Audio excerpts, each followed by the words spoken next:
Hello friends, welcome to ABT global exports. நான் உங்களை நேற்றுமதி நண்பன். ரொம்ப நாளாக என்னால் வீடியோ போட முடியல, பட் நீங்கள் கொடுத்த சப்போர்ட்டுக்கு ரொம்ப ரொம்ப நன்றிங்க. ஏன்னா வீடியோவே டச் பண்ணாமல் என்னோடய சப்ஸ்கிரைபர் பேஸ் கிட்டத்தட்ட 15,000க்கு வந்திருக்கு. ஸோ உங்களோட நம்பிக்கையை டெஃபினட்டாக வீண் போக விட மாட்டேன். இந்த சேனல் மூலமாக நிச்சயமாக நிறைய இன்ஃபர்மேஷன்ஸ் நான் ஷேர் பண்ண போகிறேன். இனிமேல் ரெகுலரான அப்டேட்ஸ் வரும். ஓகே, ஸோ இந்த தடவை நம்ம எக்ஸ்போர்ட் பிஸ்னஸை பற்றி தான் பேச போகிறோம். ஆனால் அதோட அடுத்த ஸ்டேஜ், அதாவது இன்டர்நேஷ்னல் இ-காமர்ஸ். இன்றைக்கி பார்த்திங்கன்னா இன்டர்நேஷ்னல் இ-காமர்ஸ் வந்து ஒரு நல்ல பூமில் இருக்குது. ஸோ கிராஸ் பார்டர் டிரான்சாக்ஷன்ஸ்னு சொல்லக்கூடிய இந்த இ-காமர்ஸ் பிஸ்னஸ் வந்து ஒரு நல்ல உச்சத்தை தொட்டிருக்குன்னே சொல்லலாம். ஸோ நிறைய பேர் வந்து இன்றைக்கி நான் பார்க்க முடியுது யூடியூப்பில் கூட இ-காமர்ஸ் வந்து இந்தியாவில் மட்டும் பண்ணலாம் அப்படிங்கிற மாதிரி போட்டிருக்காங்க. ஸோ டெஃபினட்டாக ஃபஸ்ட் டைமாக இருக்கும் நம்மளுடைய சேனலில் இன்டர்நேஷ்னல் லெவல்லையும் நீங்கள் இ-காமர்ஸில் சாதிக்கலாம்.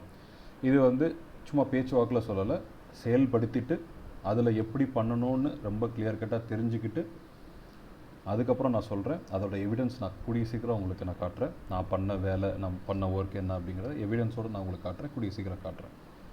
Okay, fine. ஸோ இன்டர்நேஷ்னல் இ-காமர்ஸ்னால் என்ன? ஃபர்ஸ்ட் ஆஃப் ஆல் இந்த சேனல் நீங்கள் சப்ஸ்கிரைப் பண்ணிட்டு வந்திருந்தீங்கன்னா டெஃபினட்டாக உங்களுக்கு எதுக்காக நீங்கள் வந்திருப்பீங்கன்னா எக்ஸ்போர்ட் பிஸ்னஸ் எப்படி பண்ணலான்னு தெரிஞ்சுக்கிறதுக்காக தான் வந்திருப்பீங்க. ஸோ எக்ஸ்போர்ட் பிஸ்னஸை பொறுத்த வரைக்கும் மேக்ஸிமம் நீங்கள் பண்ணக்கூடிய ஒரு கான்செப்ட் என்னென்னா, ஒரு பையர் இருப்பார், அவரை பிடிக்கணும். அவர் வந்து மொத்தமாக நமக்கு ஆர்டர் கொடுப்பார். 5 டன் 10 டன் அந்த மாதிரி ஆர்டர் கொடுப்பாரு. இல்லை டெய்லி எனக்கு 1 டன் வெஜிடபிள்ஸ் இந்த மாதிரி ஆர்டர் கொடுப்பாரு. இந்த மாதிரியான கான்செப்டில் தான் நம்ம ஒர்க் பண்ணிகிட்ருக்கோம். அதுதான் B2B, பிஸ்னஸ் டு பிஸ்னஸ். அவர் ஒரு பிஸ்னஸ் ரன் பண்ணிகிட்ருப்பார், நீங்கள் ஒரு பிஸ்னஸ் வந்து ஆரம்பித்து அவருக்கு நீங்கள் ஏற்றுமதி செய்கிறது. அதுதான் பிஸ்னஸ் டு பிஸ்னஸ் எக்ஸ்போர்ட்ஸ். நான் சொல்கிறது B2C எக்ஸ்போர்ட்ஸ். அதாவது உலகளாவிய அளவில் பல கன்சியூமர்ஸ் இருக்காங்க. அந்த கன்சியூமர்ஸ்க்கு டைரெக்டாக உங்களுடைய பொருளை கொண்டுட்டு போய் நீங்கள் சேர்க்க முடியுமானா சேர்க்க முடியும். இன்றைக்கி இருக்கக்கூடிய காலகட்டங்களில் சேர்க்க முடியும் ஆக்சுவலாக. பட் டியூ டு கொரோனா சிச்சுவேஷனால் ஃப்ளைட்ஸாக இருக்கட்டும், இல்லை ஓஷன் ஃப்ளைட்டாக இருக்கட்டும், இதெல்லாம் ரொம்ப உச்சத்தை தொட்டிருக்குன்னே சொல்லலாம். இப்போ ஃபார் எக்ஸாம்பிள் யூஎஸ்க்கு வந்து நியூயார்க் போர்ட்டுக்கு இன்றைக்கி டேட்டில் வந்து $12,500 போயிட்டுருக்கு. நான் சொல்கிறது 19th October 2021 வந்து $12,500 போயிட்டுருக்கு ஒரு 40 feet container. Okay, which is very very high. யூஸ்வலாக ஒரு $1,000, $1,200, $1,300 இந்த ரேஞ்சில் போயிட்டு இருந்த ஒரு கண்டெய்னரோட ப்ரைஸ் இது. அதே மாதிரி நீங்கள் ஏர் ஃப்ரைட் ரேட் பார்த்தீங்கன்னா ஒரு கிலோவுக்கு $800 வரைக்கும் போயிட்டுருக்கு. $800, $900. So high. இப்போ வந்து பயங்கர ஹையாக இருக்குது ஆக்சுவலாக. அப்போது நீங்கள் இன்டர்நேஷ்னல் இ-காமர்ஸ் வந்து பண்ணலாங்கிறீங்களே, அப்போ இந்த மாதிரி ரேட்ஸ்லாம் இருக்குது அப்படின்னா, இந்த கொரோனா சுச்சுவேஷன் தாண்டிருச்சு அப்படின்னா மேபி ஆஃப்டர் ஜனவரி 2022 நீங்கள் பார்த்தீங்கன்னா ஜனவரி பிப்ரவரியில் அப்படியே ஈஸ் அவுட் ஆகும்.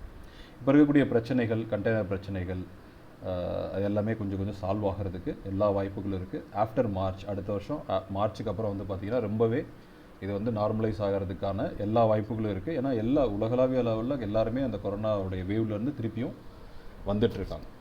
ஓகே, பட் இந்த நடுப்பட்ட அந்த கொரோனா சுச்சுவேஷனில் அதிகமாக இன்க்ரீஸ் ஆனது என்னன்னு பார்த்தீங்கன்னா இ-காமர்ஸ். ஏன்னா எல்லாருமே வீட்டில் இருக்கக்கூடிய சூழ்நிலை இருந்ததுனால இ-காமர்ஸோடைய வர்த்தகம் அதிகமாச்சு. சரி, ஓகே, இப்போது அது இன்க்ரீஸ் ஆகிடுச்சு. அப்போ கொரோனா நார்மலானதுக்கப்புறம் இதுவும் கம்மியாகிடுமானா இல்லை ஆக்சுவலாக. ஏன்னா மக்கள் ஒரு விஷயத்துக்கு பழகி போயிட்டாங்க அப்படின்னா தென் அதுலேருந்து திருப்பி வெளியில் வரமாட்டாங்க. ஏன்னா அது அவங்களுக்கு பழக்கமாகிடும் ஆக்சுவலாக. Okay, fine. இப்போ இந்த இன்டர்நேஷ்னல் இ-காமர்ஸ் அப்படிங்கிறது புதுசானா கிடையவே கிடையாது ஆக்சுவலாக. இது கிட்டத்தட்ட வந்து நம்ம தமிழ்நாட்டிலேருந்தே ஒரு 6-7 வருஷம் பண்ணிகிட்டு இருக்கக்கூடிய நபர்களையும் எங்களுக்கு நாங்கள் தெரிஞ்சுக்கிட்டோம். ஸோ காஸ்மெட்டிக்ஸ் பண்ணிகிட்ருக்காங்க, அதுவும் பிராண்டட் காஸ்மெட்டிக்ஸ் பண்ணிகிட்ருக்காங்க. அதே மாதிரி லெதர் குட்ஸ் பண்ணிகிட்ருக்காங்க. அதே மாதிரி டிஷர்ட்ஸ் பண்ணிகிட்ருக்காங்க, பேக்ஸ் பண்ணிகிட்ருக்காங்க, சில ஹெர்பல் பவுடர்ஸ் பண்ணிகிட்ருக்காங்க ஆக்சுவலாக. இது எல்லாமே வித் எவிடன்ஸோட நான் அடுத்தடுத்த வீடியோஸில் உங்களுக்கு காட்டுறேன். ப்ளஸ் நாங்கள் என்ன செஞ்சோம் இந்த 2 வருஷத்தில் அப்படிங்கிறதையும் உங்களுக்கு எவிடன்ஸோட ஐ வில் டெஃபினெட்லி ஷோகேஸ் பண்ணுறேன். நான் உங்களுக்கு எப்படி பண்ணுறோம், எப்படியெல்லாம் நீங்களும் பண்ணலாம் அப்படிங்கிற எல்லா இன்ஃபர்மேட்டிவ் வீடியோவும் டெஃபினட்டாக இதில் வரும். இன்னும் அதிகமான விஷயங்களே இதில் டெஃபினட்டாக ஷேர் பண்ண போகிறேன். அதிகமான வேல்யூ உங்களுக்கு டெஃபினட்டாக கொடுக்கணும். ஏன் அப்படின்னா நீங்கள் என்னை நம்பி ஒரு 2 வருஷம் ஆனால் கூட ஸ்டில் எனக்கு ஒரு 15,000 சப்ஸ்கிரைபர், அதாவது இன்க்ரீஸ் ஆயிருக்கு, 4,000 பேர் இன்க்ரீஸ் ஆயிருக்கு இந்த 2 வருஷத்தில். நான் தொடவே இல்லை யூடியூப் சேனலில். ஸோ இந்த ஒரு விஷயத்துக்கு நன்றி கடனாக நிச்சயமாக நானும் நிறைய வேல்யூ கொடுக்கணுன்னு இருக்கேன், நிச்சயமாக கொடுப்பேன்னு நம்புகிறேன். ஓகே, ஸோ இந்த வீடியோவில் நம்ம பார்க்க போகிறது international e-commerce. First of all இதோடைய பெரிய அட்வான்டேஜ் என்னென்னா, சின்ன லெவல் இன்வெஸ்ட்மெண்ட்லேயே உங்களால் பண்ண முடியும். ஒன்று. ரெண்டாவது, நிறைய பேர் வந்து பார்த்திங்கன்னா, சார் எனக்கு வந்து நான் வந்து ஒரு 1 லட்ச ரூபா தான் சார் வச்சுருக்கேன், பண்ண முடியுமானா டெஃபினட்டாக இதில் பண்ண முடியும். ஓகே, அது ஆன்சர். செகண்ட் வந்து, நிறைய பேர் வந்து கால் பண்ணும்போது அவங்க, சார் எனக்கு ஐஇசி நான் ஆல்ரெடி எடுத்துட்டேன் சார், ஆனால் எனக்கு வந்து பையர்ஸ் கிடைக்கல. இந்த மாதிரி நீங்கள் மனசுக்குள்ளே போட்டு ஒரு விஷயத்த நான் பண்ண முடியலன்னு சொல்லி குமுறிட்டு இருக்கிறதுக்கு பதிலாக நீங்கள் தாராளமாக ட்ரை பண்ணலாம். இது வந்து which is far easier than finding a buyer. நீங்கள் ஒரு பையரை நம்பியிருந்தால் தான் கண்டுபிடிக்கிறதுக்கு வருஷக்கணக்கில் ஆகும். ப்ளஸ் அந்த பையர் பேமெண்ட் கொடுப்பானா கொடுக்க மாட்டானான்லாம் தெரியும். ஆனால் இது அப்படி கிடையாது. பேமெண்ட்டை வாங்கிட்டு தான் நீங்கள் என்ன பண்ண போகிறீங்க, பொருளே கொடுக்க போகிறீங்க. இது எப்படி பண்ணுறது அப்படிங்கிறத நான் உங்களுக்கு ரொம்ப டீட்டெயில்டாக அடுத்தடுத்த வீடியோஸில் சொல்கிறேன். பட் ப்ரைமா ஃபேஸி நீங்கள் தெரிஞ்சிக்க வேண்டியது, இ-காமர்ஸ் எக்ஸ்போர்ட்டும் நடந்துகிட்ருக்கு, இம்போர்ட்டும் நடந்துகிட்ருக்கு. இம்போர்ட் பண்ணியும் நிறைய விற்கிறாங்க. ஃபார் எக்ஸாம்பிள் ஜெர்மனிலேருந்து, ஸ்பெயின்லேருந்து, சைனாவிலேருந்து நிறைய அந்த பொருட்களை வந்து வந்துட்டுருக்கு. சார் சைனாவிலேருந்துலாம் வர்றது வந்து ரொம்ப அது வந்து மோசமான விஷயமாச்சு சார் அப்படின்னா கவலைப்படாதீங்க. பெரிய பெரிய companies including Ambani, Adani group எல்லாருமே வந்து சைனாவிலேருந்து தான் இம்போர்ட் பண்ணிகிட்ருக்காங்க. ஸோ நான் முன்னாடியே சொன்னேன், உங்களுடைய குடும்பத்துக்கு எது நல்லதுன்றதை பாருங்கள். ஆட்டோமேட்டிக்காக நம்ம நாடு முன்னேற்றத்தை நோக்கி ஓடும் பேசிக்காக. சரிங்களா? இதுதான் என்னுடைய கான்செப்ட். ஓகே, அடுத்து வந்து நிறைய பேர் வந்து ஃபோன் பண்ணி சொல்கிறது வந்து, நிறைய ட்ரைனிங்ஸ் அட்டன் பண்ணிட்டேன் சார், எனக்கு வந்து பையர்ஸ் கிடைக்கல, எனக்கு எப்படி பண்ணுறதுன்னு தெரியல. ஸோ அவங்களுக்கும் சரி, இ-காமர்ஸ் எக்ஸ்போர்ட்டாக இருக்கட்டும், இ-காமர்ஸ் இம்போர்ட்டாக இருக்கட்டும், இட்ஸ் டெஃபினெட்லி வந்து ரொம்ப ரொம்ப பியூட்டிஃபுல்லான ஒரு ஐடியா. ஸோ நெக்ஸ்ட்டு வந்து ஒரு ஃபேமஸான விஷயம், அப்பேடா எடுத்து வச்சுக்கிறது. அவங்க வந்து வேறு ஏதோ, அப்பேடாங்கிறது அக்ரிகல்ச்சர் ப்ராடக்ட்ஸ்க்காக எடுத்து வச்சுருக்கக்கூடிய ஒரு லைசன்ஸ், அவ்வளோதான். நீங்கள் அப்பேடா வச்சுருக்கேன்னா அது வந்து ஒரு எலிஜிபிலிட்டி கிடையாது. அது வந்து எம்பிஏ வாங்கின மாதிரியான கணக்கு இல்லை ஆக்சுவலாக. ஸோ அப்பேடா வச்சுருந்து என்ன பிரயோஜனம்? சிஹெச்ஏ வச்சுருந்து என்ன, மெயின் விஷயமே பையர் பிடிக்கிறது தான். அது இல்லையா, சரி ஓகே ஃபைன், நம்மளால் ஒரு பையர் பண்ண முடியல அப்படின்னா நம்ம என்ன செய்யலாம் அப்படின்னா, மல்டிபிள் பையர்ஸ் நம்ம பண்ணலாம். ஆனால் ஒரு பையருக்கே வழி இல்லை, மல்டிபிள் பையர்ஸ்ன்னு சொல்லி ஏதோ ஒன்று போடுறான் அப்படின்னு சொல்லி நீங்கள் கேட்டிங்கன்னா, எஸ் பாசிபிள். அதான் இ-காமர்ஸ். ஸோ நீங்கள் வந்து இப்போ ஒரு பையர் 1 டன்னுக்கு ஆர்டர் கொடுப்பான், 10 டன்னுக்கு ஆர்டர் கொடுப்பான் அப்படின்னு நம்பியிருக்கிறத விட, 1000 பையர் எனக்கு ஒரு கிலோவாக ஆர்டர் கொடுப்பான்னு நம்பிட்டு இருந்தீங்கன்னா நிச்சயமாக அது நடக்கும். அது ஈஸி கூட, ஆக்சுவலாக ஈஸியாக நடத்தி காட்ட முடியும். இன்றைக்கி அதுக்கான இன்ஃப்ராஸ்ட்ரக்சர் எல்லாமே இன்றைக்கி இருக்குது. சரிங்களா? It is easy to execute ஆக்சுவலாக. ஸோ அந்த ஒரு காரணத்துக்காக நான் வந்து இ-காமர்ஸ் எக்ஸ்போர்ட்டை டெஃபினட்டாக நான் ரெக்கமெண்ட் பண்ணுவேன். அடுத்து முக்கியமான விஷயம் என்னென்னா, நீங்கள் பல பேர் வந்து ஜஸ்ட் மனசில் கை வச்சுட்டு நீங்களே சொல்லுங்கள், சார் எனக்கு இந்த ப்ராடக்ட்டில் காஸ்டிங் பக்காவாக தெரியும், இதுதான் இது இவ்வளோ ஆகும் ஆக்சுவலாக, இதுக்கு இது பேக்கேஜிங்க்கு இவ்வளோ, டிரான்ஸ்போர்ட்டுக்கு இவ்வளோ, ஸோ போர்ட் வரைக்கும் ஆகக்கூடிய செலவு இது அப்படின்னு சொல்லி நீங்கள் ஒரு ப்ராடக்டை சூஸ் பண்ணி ஃபோக்கஸ்டாக அந்த ப்ராடக்ட்டில் எண்ட் டு எண்ட் நீங்கள் தெரிஞ்சுக்கிட்டு காஸ்டிங் ஒர்க் அவுட் பண்ணவங்க எத்தனை பேர்? நீங்கள் கேட்டுட்ருக்கவங்களே எத்தனை பேர் இருப்பீங்க? கொஞ்சம் கேட்டு பாருங்கள், உங்களை நீங்களே கேட்டு பாருங்கள். மோஸ்ட்லி இருக்க மாட்டாங்க, 80-90% இருக்க மாட்டீங்க. ஒரு சில பேர் மட்டும்தான் அந்த ஸ்டேஜே ரீச் ஆகிறீங்க. இன்னும் ஒரு சில பேர் என்ன பண்ணுறீங்க அப்படின்னா, மோஸ்ட்லி வரக்கூடிய லீட்ஸ், ஏதாவது ஒரு லீட் கிடச்சி அந்த லீடில் ஏதாச்சும் ஒரு பொருள் கேட்போம், ஏதாவது ஒரு பையர் கிடச்சி அந்த பையர் ஏதாவது கேட்கக்கூடிய பொருளை நம்ம அரேஞ்ச் பண்ணி கொடுப்போம் அப்படின்னு சொல்லி நினச்சிட்ருக்கீங்க. அது வந்து நடக்காத ஒரு காரியம் ஆக்சுவலாக. நீங்கள் ஒரு ப்ராடக்டை சூஸ் பண்ணி அந்த ப்ராடக்ட்டுக்கு மார்க்கெட்டிங் பண்ணுங்கள்.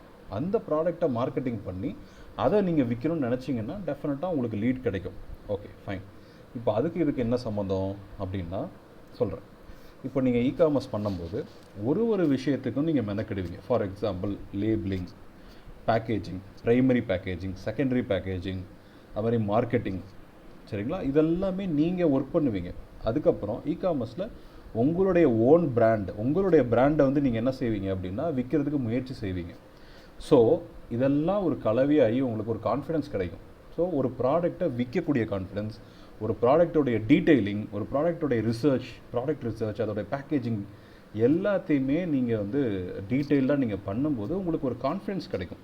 நீங்களே யோசிச்சு பாருங்கள், நான் 10 வருஷம் 5 வருஷம் ஐஇசி எடுத்துகிட்டு எனக்கு எதுவுமே வேலை இல்லாமல் நான் உட்காந்துருக்கேன், நான் அதை வந்து எக்ஸ்போர்ட்டே பண்ண முடியாமல் உட்காந்துருக்கேன் அப்படின்னு சொல்லிட்டு நீங்கள் ஏங்கிக்கிட்டே இருக்கிறத விட, நீங்கள் ஏதோ ஒரு வகைக்கு எக்ஸ்போர்ட் ரிலேட்டடான ஒர்க் நீங்கள் பண்ணுறீங்க, சின்ன சின்ன லெவல்லையாச்சும் ஒரு 100 கிலோ 50 கிலோ 60 கிலோன்னு உங்களுக்கு பண்ணிகிட்டு இருந்தால் உங்கள் மைண்டு எவ்வளோ ஆக்டிவாக இருக்கும் கொஞ்சம் யோசிச்சு பாருங்கள். ஓகே, ஒரு 100 கிலோ உங்களால் பண்ண முடியுமானா முடியும், நிச்சயமாக முடியும். நான் பண்ணிவிட்டு நான் சொல்கிறேன், நான் பண்ணதுனால நான் சொல்கிறேன். ஓகே, உங்களால் 100% வந்து உங்களால் பண்ண முடியும், எல்லாராலையுமே பண்ண முடியும். பேசிக்காக இதுக்கு வந்து ஒரு ஸ்ட்ரக்சர் இருக்குது. அதோட முக்கியமான விஷயம் என்னென்னா, இகாமர்ஸ் எக்ஸ்போர்ட்டை பொறுத்த வரைக்கும் பேமெண்ட்டை வந்து இஷ்யூ இருக்காது. ஏன்னா கஸ்டமர்ஸ் டைரெக்டாக வாங்குறாங்க.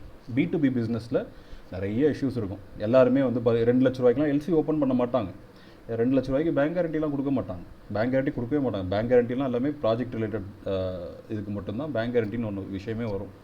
பெரிய பெரிய ப்ராஜெக்ட்ஸு இல்லை ஒரு ஃபுல் கப்பல் லோடு வந்து லைக் வந்து அரிசி இந்த மாதிரி விஷயத்துக்கு தான் பேங்க் கேரண்டினே ஒன்று போகும். அதுக்கெல்லாம் எல்சி வந்து அட்லீஸ்ட் ஒரு 10 லட்ச ரூபாய்க்காச்சும் ஒரு ப்ராஜெக்ட் இருந்தால் தான் எல்சி. அதுக்கு கீழே போச்சுன்னா எல்சி கிடைக்காது. அப்போ பேமெண்ட் இஷ்யூ அப்படின்னு சொல்லி நீங்கள் சொல்லுவீங்க. அந்த இஷ்யூ வந்து இகாமர்ஸ் எக்ஸ்போர்ட்ஸில் கிடையாது. ஒன்று உங்கள்கிட்ட பொருளாக இருக்கும், இல்லை காசை கொடுத்துட்டு பொருளாக வாங்கிட்டு போயிட்டே இருப்பாங்க பேசிக்காக. ஸோ ரீட்டெயிலிங், அந்த இகாமர்ஸ்னாவே வந்து ரீட்டெயிலிங் தான் அர்த்தம். இன்றைக்கி ரீட்டெயிலில் அவ்வளோ ப்ராஃபிட் இருக்கிறனால தான் ரிலையன்ஸ் குரூப்பு, டாட்டா குரூப்லாம் கூட ரீட்டெயிலுக்கு என்ட்ராகிறாங்க. அது போக இன்றைக்கி என்ன இன்னொரு நல்ல ட்ரெண்டுனா, ஒரு சின்ன small and medium scale enterprises, நீங்கள் ஒரு மேனுஃபேக்சரிங் கம்பெனி வச்சுருக்கலாம், இல்லை நீங்கள் ஒரு பேக்கேஜிங் யூனிட் வச்சுருக்கலாம், இல்லை நீங்கள் ஒரு ட்ரேடர் ஆகலாம். யாருனாலும் பிராண்டிங் க்ரியேட் பண்ண முடியும் அப்படிங்கிற ஒரு சூழ்நிலை ஏற்பட்டிருக்கு. இந்த பிராண்டிங் நீங்கள் பண்ணிட்டீங்க அப்படின்னா, சரி ஃபார் எக்ஸாம்பிள் பிராண்டிங்னா என்ன, குவாலிட்டி, நல்ல குவாலிட்டி உன்னால் கொடுக்க முடியும் அப்படின்னு நீங்கள் ப்ரூவ் பண்ணுறீங்க ஒன்று. ரெண்டாவது வந்து அதோடைய பேக்கேஜிங்காக இருக்கட்டும், அதோடைய அப்பியரன்ஸ், அதாவது ப்ரெசன்டேஷன்ஸ், அதெல்லாம் வந்து நீட்டாக உங்களால் பண்ணி கொடுக்க முடியும். கன்சியூமர் வந்து விரும்பக்கூடிய வகைக்கு லாங் ஸ்டாண்டிங்காக அவங்க மைண்டில் போய் உங்களுடைய ப்ராடக்ட் இடம் பிடிக்கிற மாதிரி நீங்கள் வந்து என்ன பண்ண முடியும் அப்படின்னா, ஒரு பிராண்டிங் வந்து நீங்கள் க்ரியேட் பண்ண முடியும் இகாமர்ஸ் மூலமாக. ஸோ இது க்ரியேட் பண்ணுறதுனால என்ன ஒரு பெரிய பெனிஃபிட் அப்படின்னா, உங்களுடைய பிராண்டை பார்த்து அந்த B2B பையர்ஸ் இருக்காங்க இல்லையா, அவங்களே உங்கள்கிட்ட வாங்குறதுக்கு வருவாங்க நாளைக்கு. ஓகே, இவன் வந்து இவ்வளோ ரிவ்யூஸ் க்ரியேட் பண்ணி வச்சுருக்கான், இவன் வந்து நல்லா சேல்ஸ் பண்ணிகிட்ருக்கான், இந்த பர்டிகுலர் ப்ராடக்ட்டை நல்லா சேல் பண்ணுறான். ஸோ அப்போ நம்ம ஏன் இவங்ககிட்டே நம்ம வாங்கக்கூடாது, ஹோல்சேலாக வாங்கக்கூடாது அப்படின்னு சொல்லி உங்களுக்கு B2B லீட்ஸ் வர்றதுக்கும் நிறைய வாய்ப்புகள் இருக்குது. ஸோ அப்போது இது வந்து டபுள் பெனிஃபிட். இப்போது நீங்கள் அலிபாபாவில் போய் 1 லட்ச ரூபா 1.2 lakhs நீங்கள் போடுறீங்க, அதில் லீட்ஸ் வரும், அதில் நீங்கள் ரெஸ்பாண்ட் பண்ணணும், நல்ல ரேட் நீங்கள் கொடுத்தீங்கன்னா டெஃபினட்டாக உங்களுக்கு லீட்ஸ் கன்வெர்ட் ஆகும். அதே மாதிரி தான் இதுலேயும் நீங்கள் டிஜிட்டலாக ஒர்க் பண்ணணும். டிஜிட்டலாக ஒர்க் பண்ணி உங்களுக்கான ரிவ்யூஸ், நீங்கள் வந்து கஸ்டமரை வந்து கவர்ற மாதிரி என்னென்னலாம் பண்ண முடியுமோ உங்களுக்கான ஆஃபர்ஸ், கூப்பான்ஸ், டீல்ஸ் எக்ஸட்ரா நீங்கள் கொடுக்கும்போது, ஸோ நேச்சுரலாக கஸ்டமர்ஸ் வந்து உங்களுக்கு நல்ல ரிவ்யூஸ் கொடுக்கறதுக்கு வாய்ப்பு இருக்குது. அதை பேஸ் பண்ணி நாளைக்கு ஒரு பிஸ்னஸ் கிளைண்ட், பிஸ்னஸ் கன்சியூமர் உங்கள்கிட்ட வந்து மொத்தமாகவும் ஆர்டர் பண்ணுறதுக்கு எல்லா வாய்ப்புகள் இருக்குது. இதை சாதிச்சிருக்காங்க ஆல்ரெடி. அதை பற்றியும் நான் வந்து அடுத்தடுத்த வீடியோஸில் சொல்கிறேன். சரிங்களா? ஸோ ஃபஸ்ட் அண்ட் ஃபோர்மோஸ்ட் வந்து உங்களுக்கு ஒரு கான்ஃபிடன்ஸ் க்ரியேட் ஆகும். நீங்கள் வந்து எக்ஸ்போர்ட் பண்ணும்போது, இகாமர்ஸ் வழியாக எக்ஸ்போர்ட் பண்ணும்போது very easy to do. So அப்படி பண்ணும்போது உங்களுக்கு வந்து ஒரு பெரிய கான்ஃபிடன்ஸ் க்ரியேட் ஆகும், என்னாலையும் பண்ண முடியும். ஸோ நீங்கள் சும்மா உட்காந்துருக்கணும்னு அவசியம் கிடையாது, ஆக்டிவாக உங்கள் மைண்ட் இருக்கும். ஸோ நீங்கள் சும்மாவே உட்காந்துருக்கீங்க, ஐசி எடுத்து வச்சுட்டு ஜிஎஸ்டி எடுத்து வச்சு சும்மா உட்காந்துருக்கிறதுக்கு இகாமர்ஸை ட்ரை பண்ணிங்கன்னா டிஜிட்டல் மார்க்கெட்டிங் கற்றுக்கலாம், காஸ்டிங் உங்களுக்கு தெரிஞ்சிடும், உங்கள் ப்ராடக்ட்டை பற்றி end to end A to Z உங்களுக்கு தெரிஞ்சிடும். அதுவே உங்களுக்கு பெரிய கான்ஃபிடென்ஸை கொடுக்கும். அது வந்து நீங்கள் மிகப்பெரிய லெவலில் யூஸ் பண்ணிக்கலாம். ஸோ அடுத்த ஒரு 10 வருஷத்துக்கு இந்த ஒரு ட்ரெண்ட் இருக்கும். ஸோ இந்த வேவ் பிகினிங்லேயே நீங்கள் பிடிச்சிட்டிங்கன்னா டெஃபினட்டாக வந்து you will grow. So next வந்து இது ரெண்டுத்துக்கான வித்தியாசம் என்ன, B2B, அதாவது ஒரு பையர் இருக்கான், அவனை பிடிச்சி நம்ம எக்ஸ்போர்ட் பண்ணுறது பெட்டரா, இல்லை B2Cயில் 1000 பையரை பிடிச்சி 1000 கஸ்டமரை பிடிச்சி அவனுக்கு கொடுக்கறது பெட்டரா. ஸோ என்னை பொறுத்த வரைக்கும் உங்களுடைய ஸ்டார்டிங் பாயிண்ட் B2Bன்னு பண்ணணும், B2Cயும் பண்ணணும், ரெண்டுமே பண்ணணும். உங்களுடைய ஸ்டார்டிங் பாயிண்ட் வந்து B2Cயாக இருந்தால் பெட்டர். ஏன் அப்படின்னா it is easy to start, ஈஸியாக உங்களால் ஸ்டார்ட் பண்ண முடியும். சரிங்களா?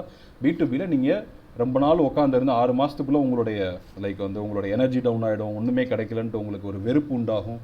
அந்த எதுவுமே வந்து இதில் இல்லை. இதில் வந்து இமீடியட்டாக உங்களால் என்ன செய்ய முடியும்னா ஷைன் பண்ண முடியும், இமீடியட்டாக உங்களால் மேலே வர முடியும். ஸோ அந்த ஒரு வாய்ப்புகள் இதில் நிச்சயமாக இருக்குது.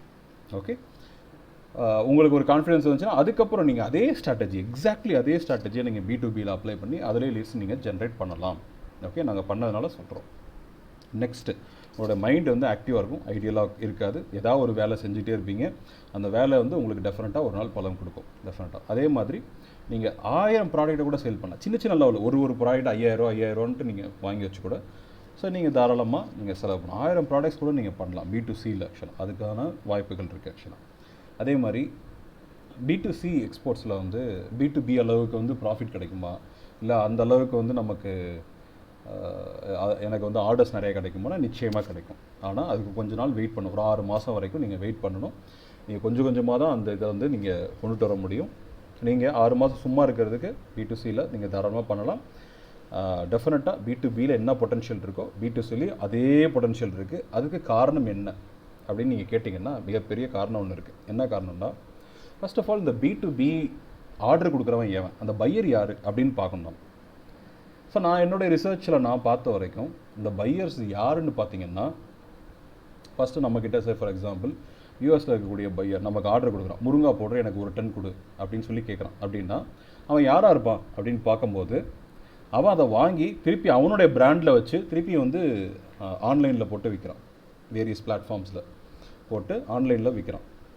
ஓகே, ஸோ அந்த பையர் வந்து நம்மக்கிட்ட B2Bயில் வாங்கி B2Cயில் விற்கிறான்.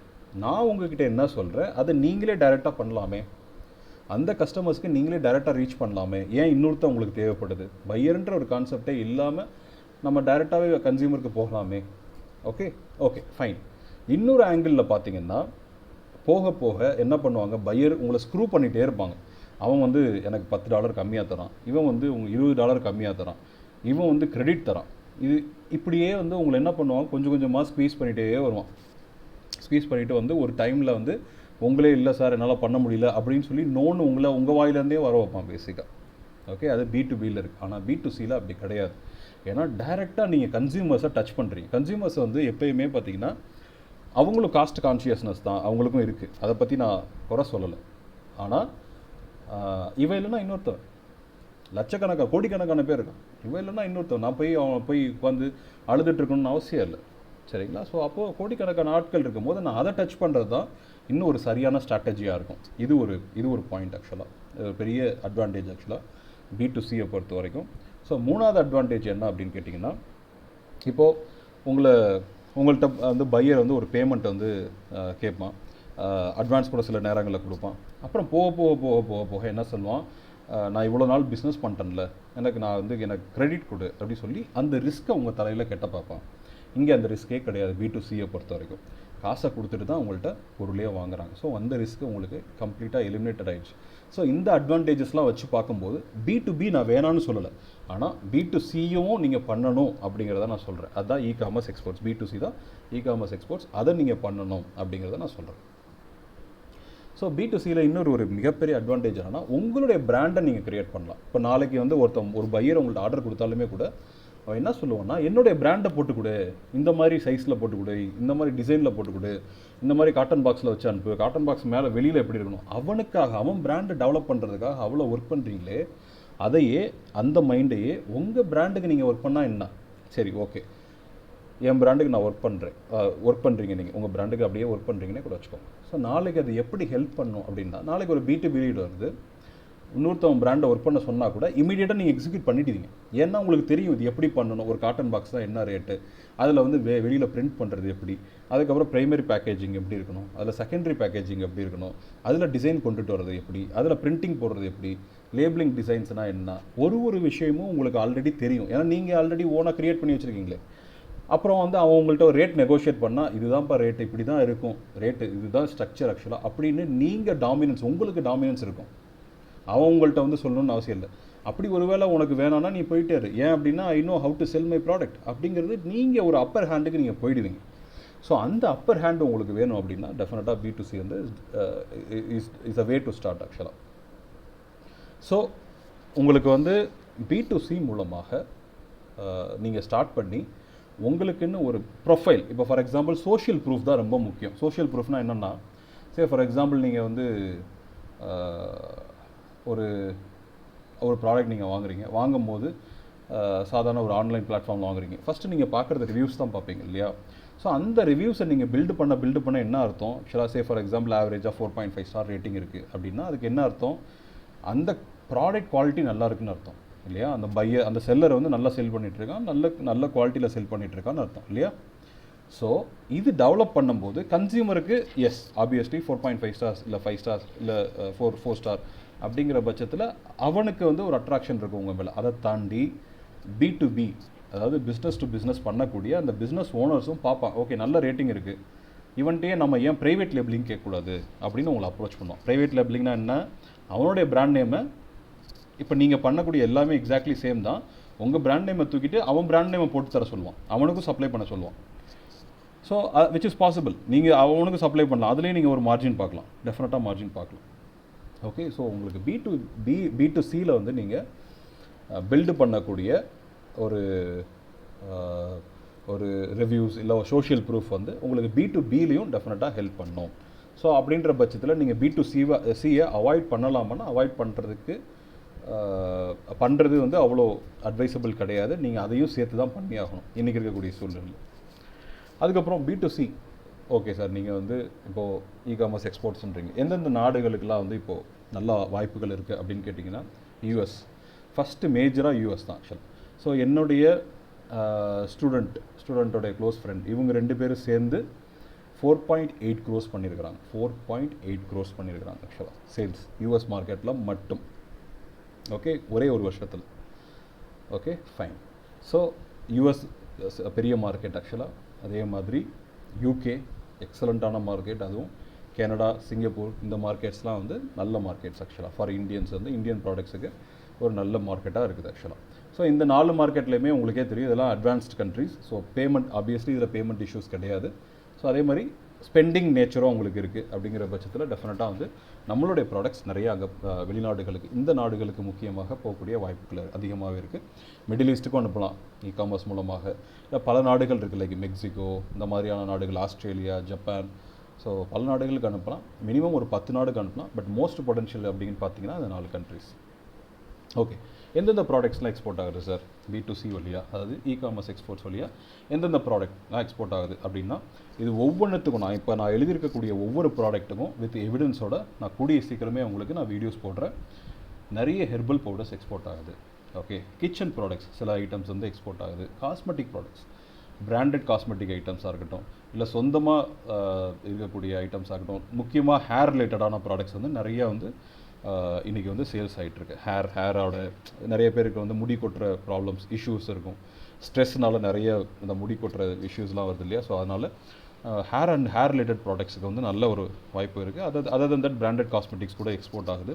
லெதர் ப்ராடக்ட்ஸ் போகுது. க்ளோதிங் ரிலேட்டட் ப்ராடக்ட்ஸ் வந்து நிறைய போகுது. Okay, so these are the products வந்து நிறைய எக்ஸ்போர்ட் ஆகிட்டு இருக்கு. இதை தவிர வந்து பார்த்திங்கன்னா இன்றைக்கி ஃபாரின் ட்ரேட் பாலிசிலே வந்து Indian government is working very hard.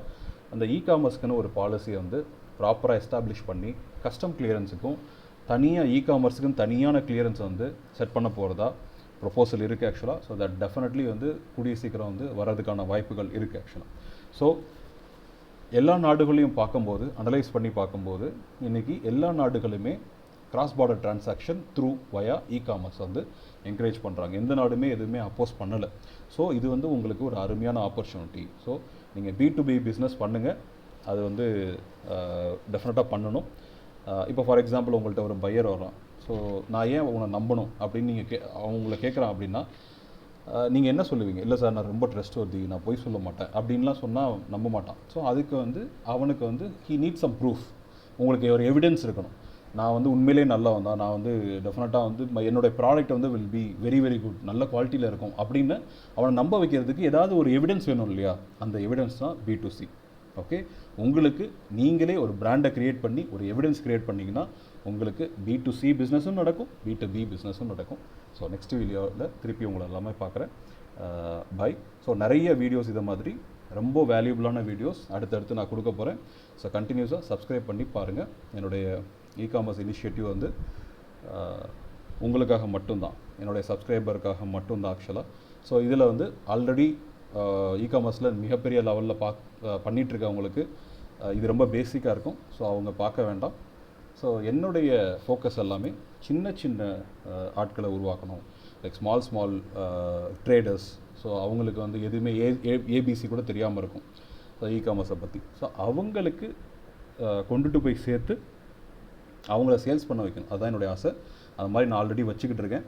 அந்த எவிடன்ஸும் நான் வந்து கூடிய சீக்கிரம் என்னோடய அதர் வீடியோஸில் ஷேர் பண்ணுறேன். ஓகேங்களா? பை.